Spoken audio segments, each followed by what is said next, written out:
Hello and welcome to episode 4 of the School of the Prophetic. My name is Suzanne and I'll be taking you in this last session to how do you actually grow in your prophetic gift.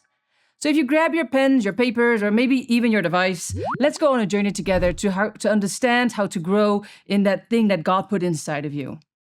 Now, so far, we've looked at the prophetic gift versus the prophetic office. Emma taught epically about that. And Hannah did episode 2 about the seer, the Nabi, and the watchman. Roz then took you into this wonderful journey of how to overcome the problems when you hear from the Lord. So right now, let's do the last part, and it's very important then. How do you steward your gift in a way that you grow into something amazing with your gift? So how do you become someone who not only hears from the Lord, but walks in boldness, maturity, and authority? See, I love prophecy. I really, really do. And there's nothing like connecting with the heart of God to speak something over someone's life that transform that life, or to help them become more like Christ, or even to push them into the next step of their calling. And it's something that I encourage you to do weekly. And we'll get to that part later where we expand how do you practice. But I want to explain 2 other parts first. The first one is that we're going to discuss is your friendship with God. That's very important. That's number 1. Number 2, your alignment with the seasons of the Lord. And number 3 is practice. See, when I encountered prophecy, it was right after I became a Christian, and it just transformed my life. And there was a prophecy I received, and I really needed that in that moment, and it architected hope in my life. And even till this day, I go back to the prophecy, and it pulls me through some thoughts that I have, or knowing that God has a different future for me. So we know that prophecy is very important. And the more you grow into it, the more mature you get, the more authority that you then can step into, and the more it's useful for the whole body of the church. So let's start with part 1, your friendship with God. And for me, that's foundational for prophecy. Because you cannot prophesy without knowing the heart of the one, capital O, that you're prophesying for. The ultimate aim here on earth for us is to be like Jesus. So when you prophesy, you want his heart to be known, and you want to sound like he does, and you want to see what he sees, and you want to feel what he feels. So you have to be able to do that, but you can only do that when you spend time with him. Let's go to scripture. 2 Corinthians 3 verse 18 is one of my favorites. And we all, who with unveiled faces contemplate on the Lord's glory, are being transformed into his image with ever-increasing glory, which comes from the Lord, who is the Spirit. So spending time with him, contemplating on his glory, transforms you into his image because, you're just in his presence, and you transform into becoming more like him, and you're thinking about him and his glory. And I don't know about you, but when I sit with God and I see his glory and I see how awesome he is, I want to be like him. I want to be that awesome. I want to just spend time with him, get to know his heart so that I can be his hands and feet here on earth. So we get to do that today with unveiled faces, just looking at him and gazing at his face. And because of what he did on the cross, we are able to step into our Father's business, the kingdom, and we get to eagerly desire the gift of prophecy. Now imagine this, your family runs a business, and your father, who happens to be your boss, asks you to step into a meeting that he cannot attend. He turns to you and he says, I trust you. You know my heart, you spend time with me, can you run this important meeting?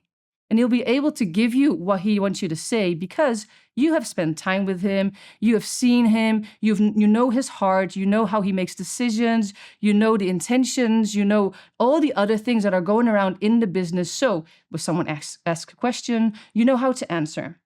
And that is just because you've seen him and you've spent time with him. Now, what if someone new comes in and he asks the new person to do that? This new person doesn't really know what to say, what to do, because he hasn't spent time with the father, the boss in that moment. So you can give him the script. This is what you're going to say for this meeting. But this person will not carry the heart that's behind it and will not be able to really say what needs to be said. So that's the same with God and prophecy. When you walk closely with your Father, When you listen to his heart and observe how he loves people, how he brings justice, how he handles pain and rebellion, you become someone God can trust to speak not just for him, but like him. So when God gives you a word for someone, it's not just him handing you a script. He is inviting you to represent his heart. But you can't represent his voice or his heart if you don't talk to him about what's on his heart. So you talk to him, I'm sure you talk to the Lord and you pray and you ask about your life and your work and maybe about your church, maybe the grocery store down the street. But have you asked him, God, what's on your heart for my family, my work, my city? Have you talked to him or have you listened to him? Because the more you talk to him about what he wants, the more you spend time with him, the more you'll naturally reflect him because you just know what's on his heart. It's like friends who start to sound alike, they sound alike, they start talking alike, the same mannerisms, and they start to dress the same. And it's the same when you start prophesying. You're not just guessing what God would say, you know, because you've been talking to him about it all along. And maybe, you've heard someone give a word and you heard, that sounds good, but something's off. It might be that the person is missing God's heart in that moment. So let's go to the love chapter of the Bible, 1 Corinthians 13, verse 2. If I have the gift of prophecy, and I can fathom all mysteries and all knowledge, and if I have faith that can move mountains, but I do not have love, I am nothing. It doesn't say I have nothing, you are nothing. I am nothing. That's what he says. So you might be able to prophesy epically and extremely accurate. But if you don't have love, meaning the understanding of his love, if you don't carry his heart, there's nothing. You're nothing. It's like a clanging cymbal, verse 18 says later on. So let me tell you about a season in my life where I've encountered this, where the Lord showed me that spending time with him was vital for my growth in my prophetic gift, because we want to go from here to there. You want to be able to understand in a better way what God is saying. So I used to be a teacher before I came to GPA. I used to teach history, and I stopped like 3 years ago. But I was a teacher during COVID, which was interesting, I must say. It was just a very tiring season for the teachers around me and for myself too. You go on lockdown, you have to reinvent yourself. How am I an online teacher with Zoom? And, to be honest, teenagers don't want to sit in your class most of the time, so let alone on Zoom. It was just difficult for all of us. And after that season, I was just tired. I did all that I know how to do, and I really wanted to grow in the gift, because after I heard that prophecy in the beginning of my life with Christ, I, pursued it in every way. I didn't even know I was a prophet back then. So I just started prophesying and practicing, but you can only do so much with your physical frame. So I said to God, for 4 months, I won't practice. I'm sorry. I know I need to, but I'm just so tired. There's nothing left for me to give. But I said to him, I'll talk to you. Let's talk and have conversations. So I would come down, I would sit on the couch, put my Bible open, read, and then fall asleep. Or just, talk to him and I would fall asleep. But I would be with him and I would talk to him about stuff that's going on. And I kept showing up, even when I was weak. And if sometimes you don't want to talk to anybody, right? But I kept conversation going because I wanted to become like him. I wanted to be able to give a word that is like him. And I decided, so after 4 weeks, I decided to start again. So I sent my friends, some voice messages, something that you can do as well. Just start recording a prophecy and send it over as practice. And I sent it over, and my friend responses just stunned me. I was surprised at what they said, because they were crying and it was super accurate and they felt the heart of the Lord and they were just amazed by these words. And I thought, I didn't practice at all. What's going on here? And then the Lord reminded me of what's in Acts 4, verse 13, where John and Peter are at the Sanhedrin and they are just preaching with boldness and with authority. And the people there are wondering, what's going on with these men? They're unschooled and just ordinary men. But then they got reminded, right, what? They spent time with Jesus. And it's true, they spent time with Jesus for 3 years. They walked with him, talked with him, they listened to his heart, they asked questions. All of this, they just spent time with him. They even practiced with him. So, us spending time with him, hanging out with him, helps us to understand his heart better so that we then can represent him better. That changes everything because the prophetic doesn't grow out of performance, it grows out of your relationship with him. So let me ask you this. What does your time with Jesus look like these days? Do you give him space to talk back to you? Do you give him time to let him give a topic to talk about? Does he talk to you about your life, your family, your church? Do you ask him about the nations and what's going on over there? So why don't you, for the coming 4 weeks, just sit with him and spend time with him more than you normally do, and intentionally ask him about his heart, his agenda, and what his plan is for his kingdom today. And trust me, when you do that, you will see your prophecies just grow because you're able to translate his heart in a better way. The second thing that is very important is alignment with his timings and seasons. Because a prophetic word is just not for the person, it's meant to build for the kingdom of the Lord. So it should align with what God is doing on a bigger plan level, on a macro level.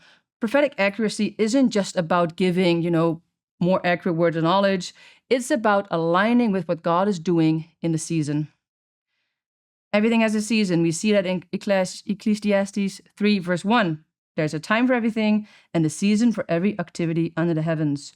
So it reminds us that God has perfect timings and a purpose for all things.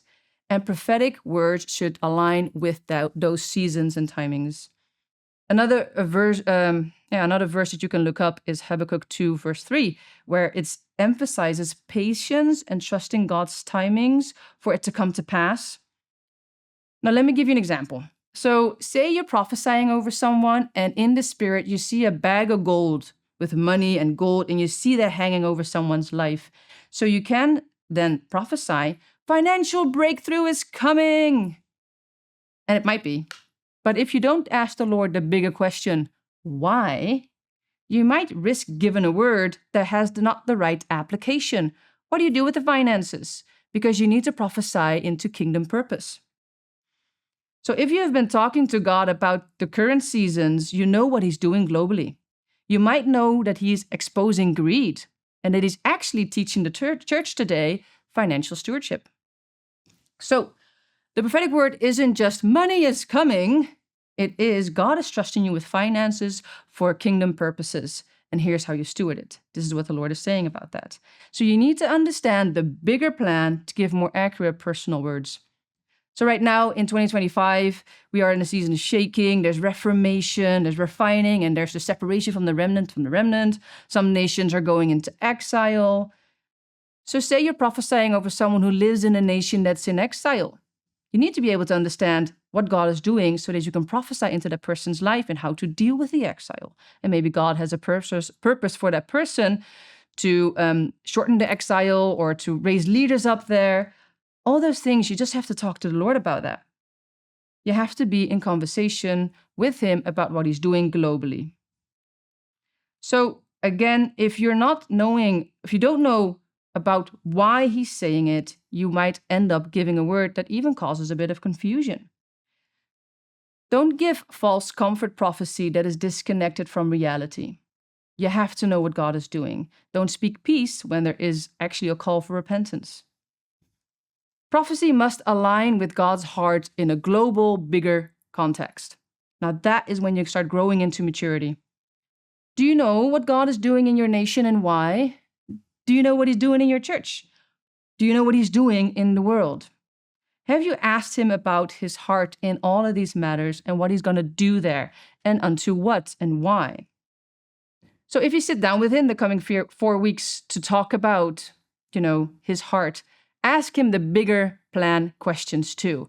Ask him about the nations, maybe even a nation you don't like or a nation you know nothing about. He wants to tell you because in the end, you are called to co-rule and reign with him. How can you do that if you don't know what the reigning is all about?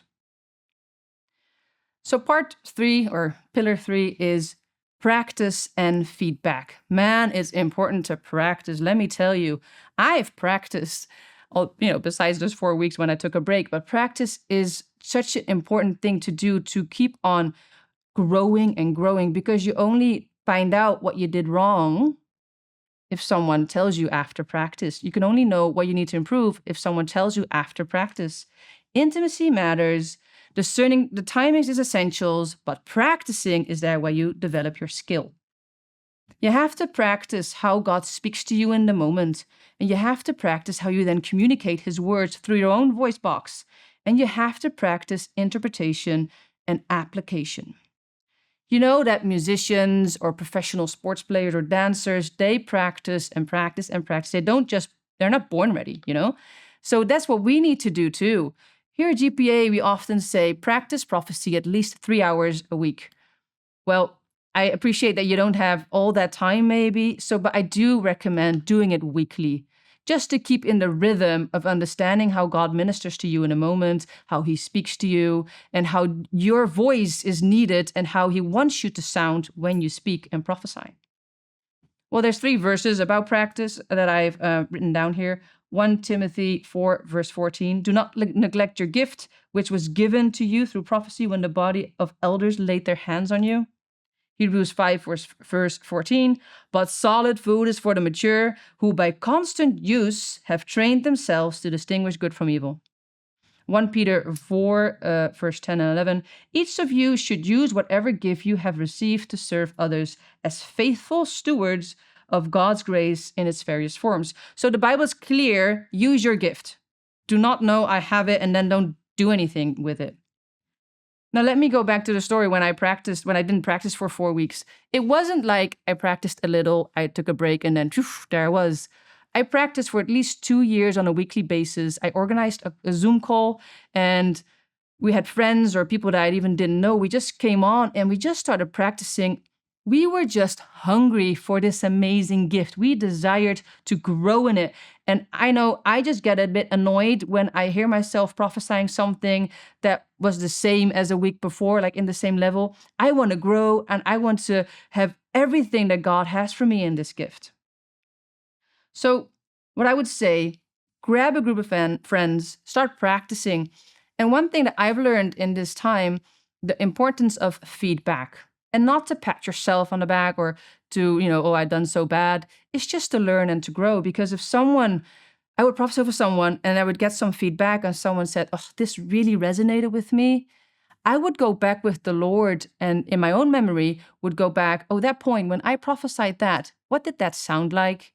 How did that revelation come in? How come I said it in a way that was so accurate and helpful for them? And I even got to understand what anointing feels like when I prophesy. And it was so important for me. And when someone would say, well, this kind of felt off, I would take that to the Lord and said, why did that feel off? What were you actually trying to say? And I would then, even repeat practice my interpretation of something that God revealed to me.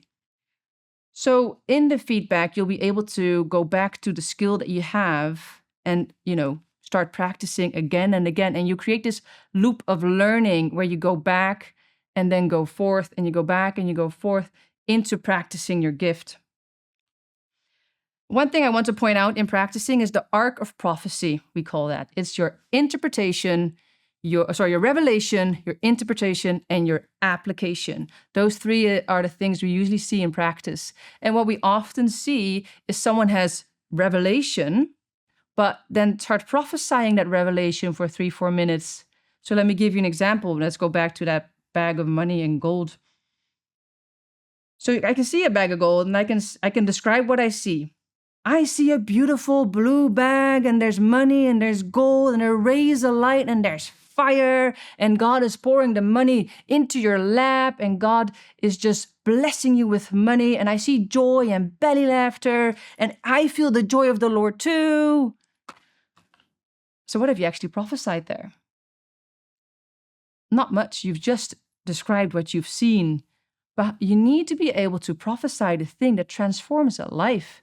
You need to be able to understand what he is showing, of what I'm seeing is actually this what he's saying, because it could be that it's not about money at all. It could be that it's about something else. So when you're prophesying, you have to be able to ask the question in the meantime to the Lord, unto what? And that's a skill you just have to develop, because talking to someone and then talking to the Lord at the same time can be quite difficult. So that's why you have to practice too. But how about the prophecy would sound like this? And the Spirit of the Lord is saying, I'm resourcing you with such wisdom that will bring forth such accuracy and will bring so much purification to my people. Because God is saying your wisdom is like gold and it's of high value. But God is saying, ask for the revelation that comes for the people around you, because it's not meant to sit in your lap. You're meant to hand it out, because we're living in a day and age where my people need to hear my heart and we need my wisdom and strategy in these important timings. That will transform, because now he knows what to do with the wisdom that came in. And usually the revelation that you see is for you first, because God is talking to you. How do you interpret that picture that you see, or the thing that you heard, or the feeling that you've had? Because another example, a dog might mean something to you differently than the person. So you need to be able to ask those questions. So revelation, yes. But what about, let's do disactivation. You see something or you hear something, but then prophesying without mentioning the revelation. Just prophesy without mentioning the picture and see what that does to your nabi flow, what we heard Hannah talk about. And then give the application. What do you actually do with all of that wisdom? What are you meant to do now? And then the person is able to activate that prophetic word in their lives. So let's bring this all together as we are wrapping up this amazing School of Prophecy with the 4 sessions. If you want to grow in your prophetic gift, focus on the 3 things. Spend time with Jesus. Know what he's doing in your life, know what he wants to do in other people's life, and get to know his heart so that you can represent him well. Know how he speaks. Know what he feels for people, for nations. Know what actually upsets him. Know when he's moved with compassion so that you can do the same, and be able to give the right words to then transform someone's life. The second, learn what he's doing globally. Ask him about nations, about cities, about your supermarket down the street, about your husband, your wife. Ask him, what are the seasons, what are the timings for my life, for the city, for the nation, for the church, for the globe? It's very important that those align with each other. And then thirdly, practice, sharpen your gift, ask for feedback, learn from your mistakes. What are the wins? What do I need to improve? And build a prophetic culture where it's safe to practice. Record your messages, send it out. And if you can, daily would be amazing. But once a week at least, start practicing your gift and fan that into flame. You don't have to be perfect to be able to practice this or to be able to grow. You just have to be hungry. God is looking for friends he can trust with his whole heart. And when you know his heart, your words will not carry just accuracy, but also authority, because you're